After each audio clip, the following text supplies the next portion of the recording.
Welcome to the August 2019 edition of Rowlett on the Water, on the Move. I'm Tammy Dana-Bashian, Mayor of Rowlett. And I'm Brian Funderburk, Rowlett City Manager. Let's get started with a big announcement. At a special City Council meeting held on August 1st, the city's new development partner, Sapphire Bay Land Holdings 1, LLC, was identified and the vision for the newly named Sapphire Bay development was shared. Sapphire Bay is located on the lakeside property south of Interstate 30 at Dow Rock Road.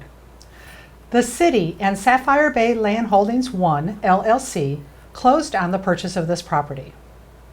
Our goal, first and foremost, has been to facilitate development of this land in a manner that optimizes its value to the citizens of Rowlett.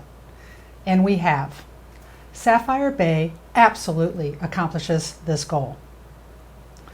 The Rowlett City Council has been steadfast in upholding our community's vision. This is a one-of-a-kind property, and we made a commitment to get it right. In conjunction with our new development partner, we will be able to hold fast to our commitment to develop the unique destination that citizens deserve. With features such as Crystal Lagoon's amenity and an island entertainment component with an incredible synchronized water and video show, a resort and conference center, a world-class marina, and the Surf and Beach Club, Sapphire Bay will become a national destination for conferences, vacationing families, residents looking for a unique place to call home, and businesses who want to locate their employees to live, work, and play.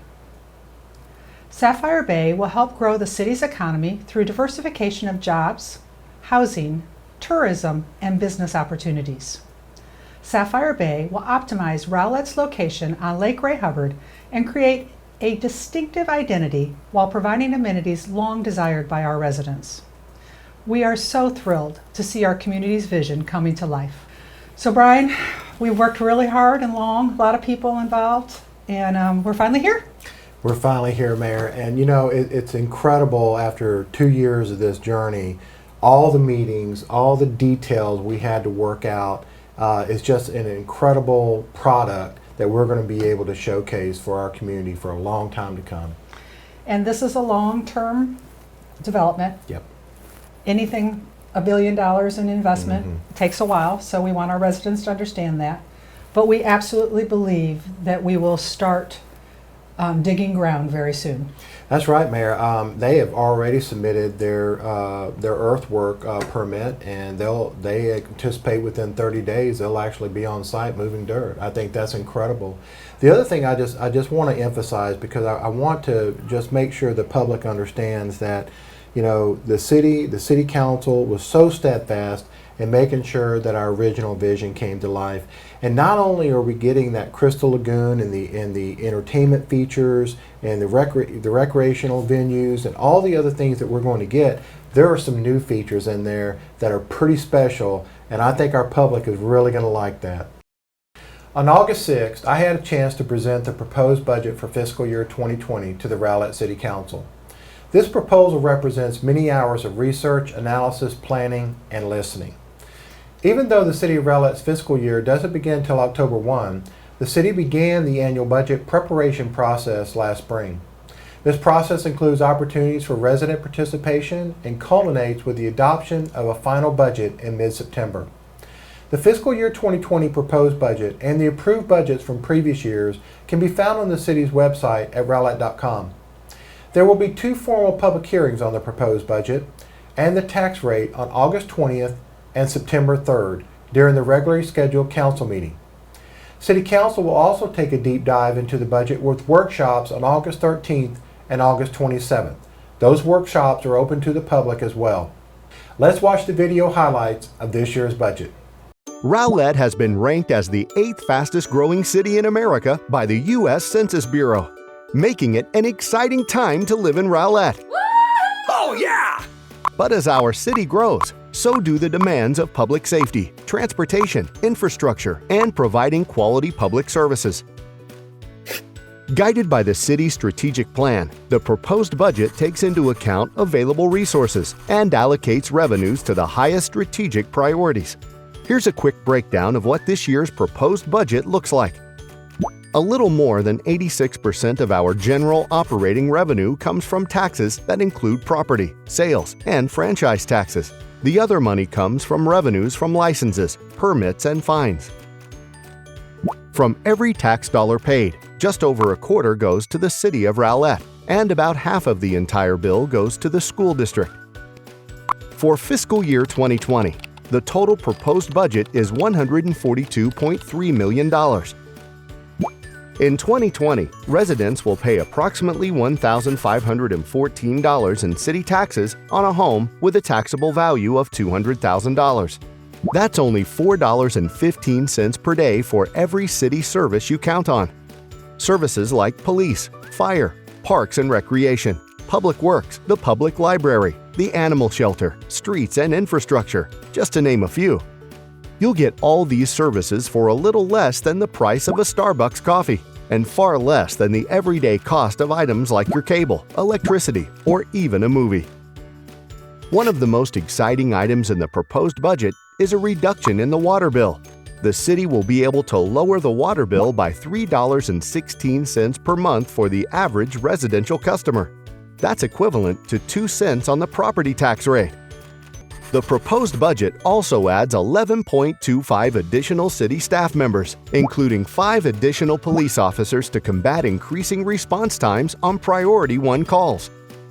A few additional highlights include $5 million for the funding for a new fire station, $2.5 million for alley improvements allocated from the 2018 bonds, $2 million for improvements to Herfirth Park Phase 1, Community Park, and the construction of sports fields, $4.1 million to expand Miller Road, and $1.9 million to widen Chisa Road. Because you play such an important role in making our city great, we welcome your input as the Rowlett Council considers the fiscal year 2020 proposed budget. The public is welcome to attend all budget meetings and workshops. The City Council will vote to approve an ordinance formally adopting the fiscal year 2020 budget during the regular City Council meeting on Tuesday, September 17th. If adopted, the new tax rate would become effective October 1, 2019. For full details about the fiscal year 2020 proposed budget and to see the schedule of upcoming public meetings, please visit the city's website at rowlett.com. The 2020 census provides an opportunity for everyone to be counted. When community members are informed, they are more likely to respond to the census. Rowlett City Council has created a Complete Count Committee, which is a program developed to create awareness in communities nationwide. We are now actively recruiting citizens to serve on this committee. Members will play a key role in developing strategies to educate and motivate Rowlett residents to participate in the 2020 census.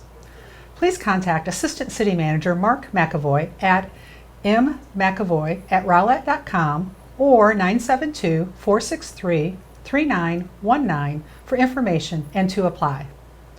So this is coming quickly, Yes. and it's important. It's important to our community, it's important to Dallas County, it's important to North Texas. So it's we want to make sure our residents complete the census, and this committee will help with that. Absolutely, Mayor. And you know, there's a lot at stake here, as you just said. First off, it affects how we realign congressional districts. It affects, monetary federal programs that we receive, like community development block grant funding and those kind of things.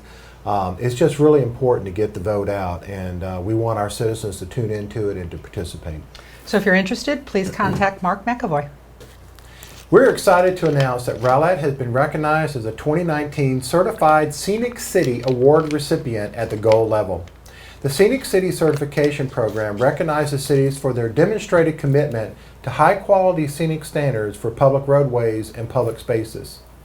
It is the only program of its kind in the United States to devise a comprehensive set of model standards for the design and development of public roadways and public spaces into one evaluation program. A big shout out to Councilmember Blake Margolis for spearheading this effort and compiling the necessary documentation for this certification. You know, Mayor, this was a fun one, but it really kind of goes to the fact that we want to showcase Rowlett no matter who comes through our community.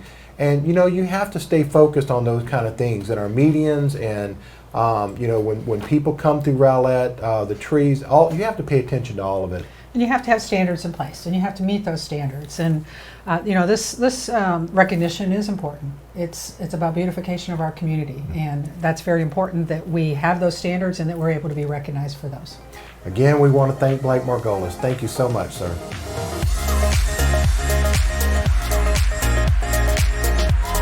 Every month, we answer your emails on air about city-related topics. It's a segment we call Ask the Mayor. Brian, let's check the inbox for some emails. All right, Mayor. Our first email asks, why haven't sidewalks been built at the new office construction on the 8,000 block of Liberty Grove Road? That is an excellent question. It's so fun with this segment because I learn as a result of our readers asking these questions. The Liberty Grove Office Center, located at 8100 Liberty Grove, is currently under construction. According to the Master Thoroughfare Plan section along Liberty Grove Road, the applicant is required to install sidewalk improvements along the frontage of their property. However, due to the unknown alignment of the Merritt Road connector roadway and the existing bar ditch condition that conveys water through the district, it was deemed inappropriate to require installation of that sidewalk for this construction of this project at this time. The Rowlett Development Code does, however, require an escrow to be put in place for said improvements to be installed at the appropriate time. Our final email asks, my family and I visited the Community Water Park Wet Zone on Saturday, July 6, 2019. I was disappointed in the appearance of the water park. The landscape was obviously not maintained, it wasn't manicured or polished. The grounds weren't edged, as you can see in one of the photos. There are areas of water pools in the park. Standing water is around some of the tables. There is a photo on this. The tiki umbrellas are pitiful. They are not attractive at all.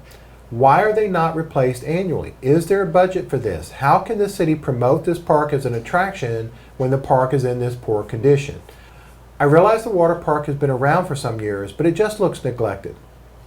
Thank you for your question and your concern. The Wet Zone Water Park celebrates its 19th birthday next summer. The park team has made several improvements over the last 4 years, including 2 new slides, new lights, and a new sound system. And there are more improvements to come over the next year. These include a new in-water playground and general park improvements. All of this has been possible due to the availability of bond funds approved by the voters in 2015 and again in 2018. The tiki huts all received new tops prior to the park opening this season, but were damaged during our unusually stormy June. These have all been repaired. The tiki huts are an ongoing battle for our team, and they are looking at new options for next year. The park is also experiencing some water overflow issues with a new slide, and we are fine-tuning it on a daily basis. This has sometimes caused the standing water, limiting their ability to do proper lawn care in the area from time to time. Frequently, with new features, there are kinks to work out, but a solution has been developed and adjustments will be made during the off-season. And finally, the park is designed to be 100% financially sustainable. That means some maintenance is limited by available funding each year.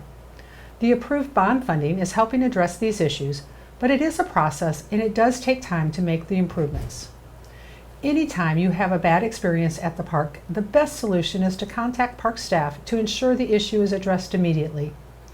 We take the maintenance and beautification of Wet Zone Water Park seriously, and we are always open to patron feedback. Thank you so much for the great questions this month. If you have a question you'd like to ask the mayor about any city-related topic, email askthemayor@rowlett.com. This month's Spirit of the Rowlett Award winner is Barry Morris. This award recognizes Rowlett residents doing extraordinary things for our community. Do you know someone who's made a difference in Rowlett? Nominate them for the Spirit of Rowlett Award at rowlett.com/spirit. Let's watch an interview with this month's winner. Hello, I'm Rowlett Councilmember BROWNIE SHERRILL. I'm here today with Barry Morris, winner of the August 2019 Spirit of Rowlett Award. Congratulations, Barry. Thank you. Welcome. Appreciate that. Tell us a little bit about your career. I am retired. I worked for the Texas Department of Public Safety, DPS, for almost 29 years. I was a state trooper for 6 years or so, and then the rest of my career was working in narcotics and in what people would refer to as an undercover capacity. I didn't work undercover all the time, but I didn't look like a police officer either. I had long hair and a beard, and kind of like now. So I retired from that in January of 2013 and went to work for the Rockwall County Sheriff's Office as a deputy that was assigned to the Rockwall County Courthouse security. Worked there a couple of years and then was offered a part-time job upstairs working for the district attorney's office as an investigator. And so that's what I currently do, and part-time is perfect. That's great. Yeah, I understand too that you have a little bit of something to do with the walk across the bridge that's handled on the 22nd of every month. Tell me a little bit about that. Well, probably a year ago or so, we being Third Watch Motorcycle Club, several of us were sitting around, and we had discussed for a while about the fact that on average 22 American veterans commit suicide every day in this country, and that number is that's just a frightening number when you multiply that out, by a week and by a month and over the years.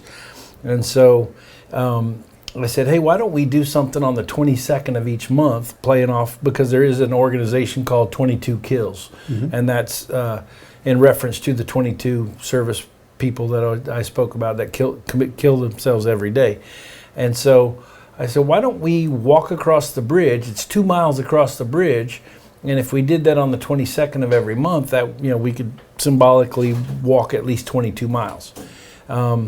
So we kind of changed it a little bit to walk halfway and go back, because otherwise it's a 4-mile walk, because you get all the way across the bridge, you have to walk all the way back to get to your car. Yep. So we start on the rock wall side at the boat ramp there and walk a mile out onto the bridge, and then turn around and walk back on the 22nd of each month. Well, Barry, how would someone get involved with Hands Across the Bridge? Well, we have a website or a Facebook page, and you can go there, and there's discussion throughout the month about the upcoming walk or any other special activities that we may have. And several months ago, it had over 3 million hits, so it's kind of made a splash. That's great. And you mentioned the Third Watch Motorcycle Club. I know you are involved in the Veterans Recognition. Yes, sir. That we have with the City Council. I understand there's another recognition y'all do between those times. Yes, sir. On the even months, the months that we don't do the Veterans Recognition with the City Council, we started a program called Eye on First Responder, and we select a first responder from somewhere in the area and honor them in an attempt to kind of pay it forward. And we like to provide the winner of that with a gift card for a dinner out with his spouse or his or her spouse, and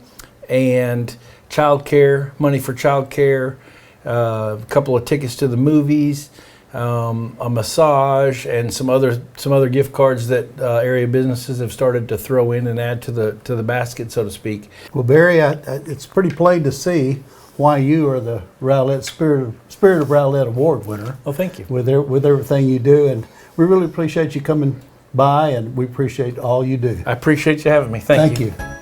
Do you know someone who makes a difference in Rowlett? Nominate them for the Spirit of Rowlett Award at rowlett.com/spirit. And welcome back. Here are the public meetings in August. The next City Council meeting will be on August 20th. City Council budget workshops will be on August 13th and August 27th. And planning and zoning meetings will occur on August 13th and August 27th. The Farmers Market in the Village of Rowlett downtown is now every Saturday from 9 a.m. to 2 p.m. through September. This weekly Farmers Market has Texas-grown produce and specialty vendor booths that you don't want to miss. The next dates in August are August 10th, 17th, 24th, and the 31st. For more details, please visit villageofrowlettdowntown.com. The Rowlett Animal Shelter will be holding a pet adoption event on Saturday, August 17th from 10 a.m. to 5 p.m.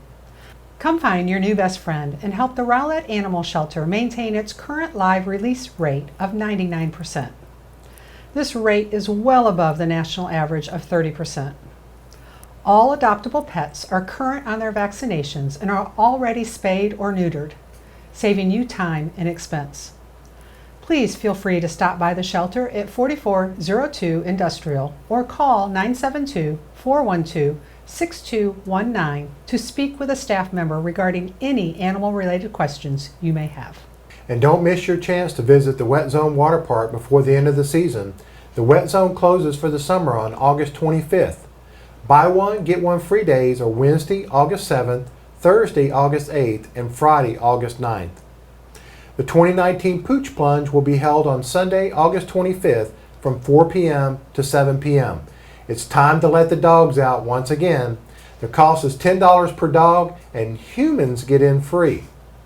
Join the Wet Zone and the Friends of Rowlett Animals as they once again host Doggy Swim Day. Each dog will need their rabies tags or paper copies of vaccinations to participate. This year's event will be hosted by the Friends of the Rowlett Animals, and all proceeds from ticket sales will be used to assist animals in the Rowlett area. Thank you for watching the final edition of Rowlett on the Water, on the Move. That's right, I said final, but don't worry, we're not going anywhere. We're just updating the show with a new name and slightly tweaking the format. We'll see you again very soon. So Brian, let's say it for one last time. Thanks for watching Rowlett on the water, on the move.